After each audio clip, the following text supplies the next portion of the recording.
কণ্ঠে শুনতে পারি ওয়ারফেজের গান? না দুই লাইন? না আপনি? না, ভাইয়া? ওয়ারফেজের গান গাওয়া যদি এত সোজা হতো তাহলে এত কষ্ট করে তো আমরা শুনতে আসতাম না, জন্য আমরা এক্সাইটেড।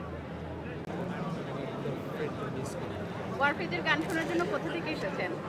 বসুন্ধরা কেমন লাগছে? অনেক ভালো লাগছে। First time. কত বছর ধরে ওয়ারফেজের গান শুনেন? আমি তো ছোটবেলার থেকে আম্মু আর বাবার সাথে গান শুনি, সো আই এম 14, সারা জীবনই শুনেছি। আচ্ছা, একটু কি আপনার কণ্ঠে শুনতে পারি ওয়ারফেজের গান? না দুই লাইন? না আপনি? না, ভাইয়া? ওয়ারফেজের গান গাওয়া যদি এত সোজা হতো তাহলে এত কষ্ট করে তো আমরা শুনতে আসতাম না, জন্য আমরা এক্সাইটেড। আপনি আপনার মতো করে ট্রাই করেন। না, থ্যাংক ইউ। তার মানে কি আপনি বুঝেছেন ওয়ারফেজের গানগুলো অনেক কঠিন? হ্যাঁ, ওয়ারফেজের গান আসলে ইউনিক, মানে আই থিঙ্ক সো। মানে আমার কাছে, আমি অনেক মিউজিক শুনি, সো আমার কাছে মনে হয় এটা ওয়ার্ল্ড স্ট্যান্ডার্ড।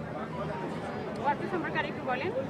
আমি আমার আমার বয়স যে, আমি আমার ছোটবেলা থেকেই ওয়ারফেজের গান শুনে আসছি, তো এটা অনেক বছর আগে থেকে আমি শুনেছি, এখন আমার মেয়ে শুনে।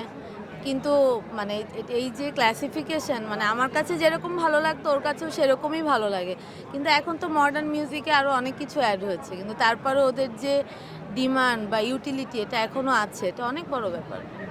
এত বছর ধরে একটা স্ট্যান্ডার্ড ধরে রাখাটা এত সোজা ব্যাপার না। আপনাদেরকে 10-এ কত মার্ক দিবেন? 10, মানে আমি তো ওদের ফ্যান, আমি তো 10-এ 10ই দিব।